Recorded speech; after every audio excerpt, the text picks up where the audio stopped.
So let's take a look at the 2022 Wagoneer by Stellantis.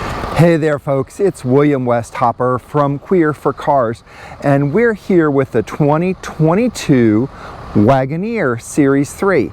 And this is going to be our very first point of view video. So we're using this camera here on our cap to do a point of view so we can turn around and look at the vehicle like we would normally look at it. So you'll see what we see.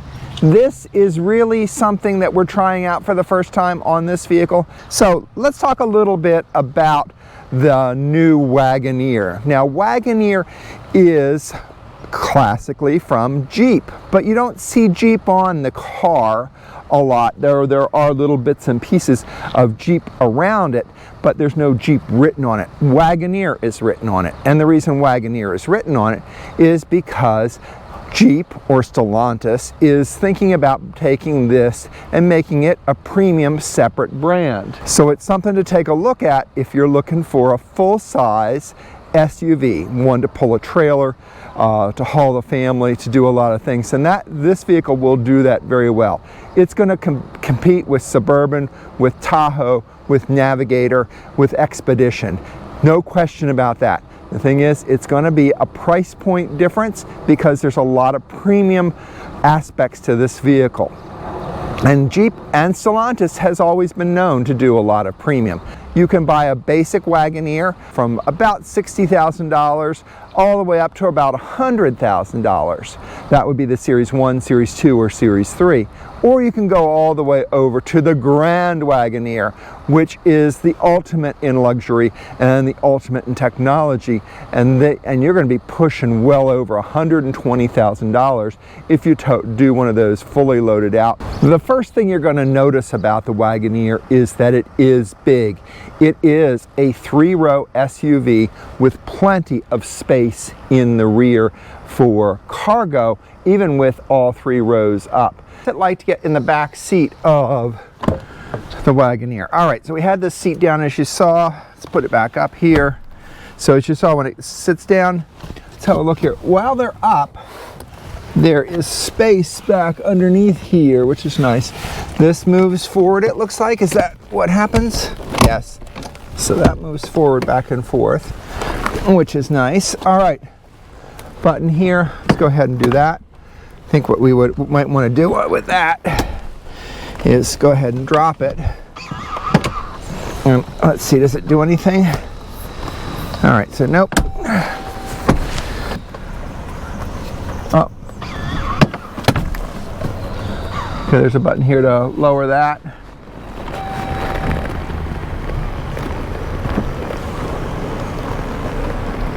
Button here to lower both of those, so I'm putting them both back up, just like in the very back. You really don't want to put anything underneath because you can see when you fold down, it's going to close them up. So, all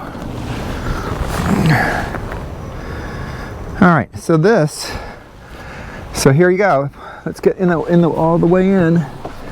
Yeah, I don't know if you're going to have any adults with mobility issues getting back here, but plenty of room back here. Go ahead and pull this thing back. Yep, so comfortable space. Actually, there's a lot of room back here. Now, no center fold down. So we have a manual operated sun visor on the roof. Very nice. Doesn't look like the roof is operable though. USB-A, USB-C. Oh, look, we can move the seats back too, it looks like. Oh, we can lean them back a little bit. USB-A and C here. Back there. Air vents here, a spot for a cup, spot for something else.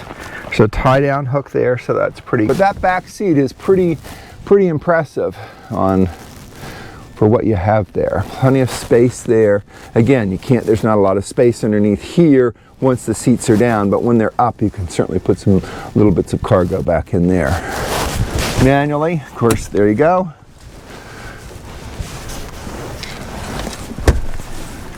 And of course the second row has a fold down, has little nubs there for your drink holders, What's nice is that you can put your phone right in there. It holds there. There's also another spot for your phone right there, which is kind of cool. There's plenty of power back here. There is 12 volt power, so we can find it here. 12 volt. There's 110 volt, 3-prong 110. There are two, count them, two USB-A outlets and two USB-C outlets that are available there. So plenty of that. And the back, as you can see, lots of nice touches, nice wood looking, wood appearing. This gray wood is very nice here. The Macintosh sound system, you're going to see speakers for that throughout the vehicle. Nice touches of a soft touch plastic. Again, no rear screens here, but there are map pockets, which is something you're not finding these days. And what happens if you want to turn the heat on for the back row here?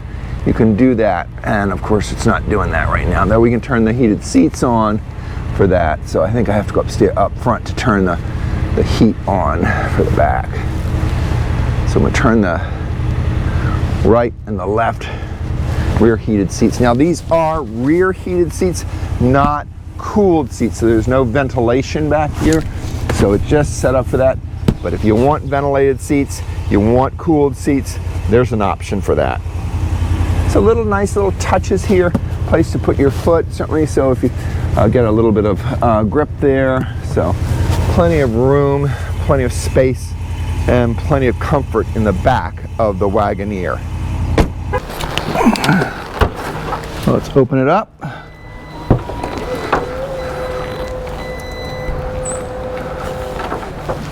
Let's go ahead and let's see. So we have part of the third row folded down. Okay, so we want to put a 6-foot ladder in the back of the Wagoneer. Let's go ahead and do that there. All right, plenty of room for a ladder in the back of the Wagoneer. That second row, you have to go and do that manually. Third row, guess what? You can do that. Third row, of course, you can do electrically. Both sides. Now you want to know what's underneath here? Well, let's have a look. So right underneath here, there's sunshade, another sunshade cover, that kind of stuff. The jack is right there if you need the jack. Fuel filler there, because remember this has a capless fuel system, as we're starting to see in Fords and other vehicles. Well, actually we've seen it in Fords for a while, but it's in this vehicle now. So there you go. Power, we have 12 volt power right there on that side. On this side, nothing. Bag tie downs, bag tie downs. If we want to shut the tailgate, hit that. And that is also how you can set the height of the tailgate. If you're looking to do a trailer hitch, there you go. See, where is the trailer hitch? Well, actually, it's right behind this removable panel right here. So what I'm going to do is get down so you can see where it actually is. And if you look up, there are little holders here. So we're going to turn these holders off. And there, behind this panel, is your trailer hitch, your electric connections for your lights for your trailer hitch. Put your class 3 trailer hitch in there, your chains in there. So there you go. So this vehicle is ready to go trailering. And when you don't want to have that showing, you just go ahead, put this back up in place. Takes a little bit of, I think, the 3 little nubs down there, they don't feel like they're going to do anything, but you just keep turning them until they click. Push them up. There they are. What we're going to do is take a look under the hood of this beast. So let's go ahead and open this up. Have a look at this 5.7 liter engine. This is pretty impressive, this 5.7 liter V8. As you can see, a V8 with e-torque. That's pretty big, important. And of course it is Wagoneer, and as you can see, designed in Auburn Hills, Michigan, built in Warren, Michigan. So born in America. That's very, very key for Jeep's branding. Jeep is very focused on being an American brand. well-known American brand. After all, Jeep won a war. Without Jeep, where would World War II have ever been? Here is this e-torque engine, so it uses electric torque as well. This engine, this V8 engine, look how big that engine is. Look how huge it is, but look how much space is in the engine compartment as well. And that's pretty cool. Look at all those different aspects of it. Now this also has cylinder deactivation. It deactivates down to 4 cylinders on the highway to get you those 20 mile per gallon numbers. Getting into the Wagoneer is very easy. The step comes out, but one of the things I do not like about this vehicle is how hard it is to control a lot of the different aspects of this. The UVO infotainment system is a little slow. It does have Android Auto, which is great, but it takes a little bit of time to get to it. Now, how would you get that Android Auto? Hit your phone? No, you hit apps over here, hit Android Auto, and it comes up on there. So it took me some time to figure that out. Heating and air conditioning, while it seems pretty simple, sort of is not. So you go to home. Heating and air conditioning actually is comfort. So there you go, get to control your heat, where your right and left sides are. So right over there, it's just a slider down there. So we have that. So there's different things there. What's the fan speed? You want heat there. Heated steering wheel. Gotta love the heating steering wheel. Its steering wheel is heated all around, not just the outside. So when you hold on to it, your fingers are being kept warm, which is great on that. Driving, these screens here are somewhat hard to get used to if you're driving them. Where are they? What are they doing? There's multiple levels of it. Just way too complicated. Honestly, I think a lot of things on here to break. And you can adjust your heads-up display, which is nice. Brightness, so we have it at the brightest. Display height, content and layout. I'd like to see a little bit more content in that. You get to see the variety of things, I suppose, quickly. But again, one more thing that it seems to be confusing.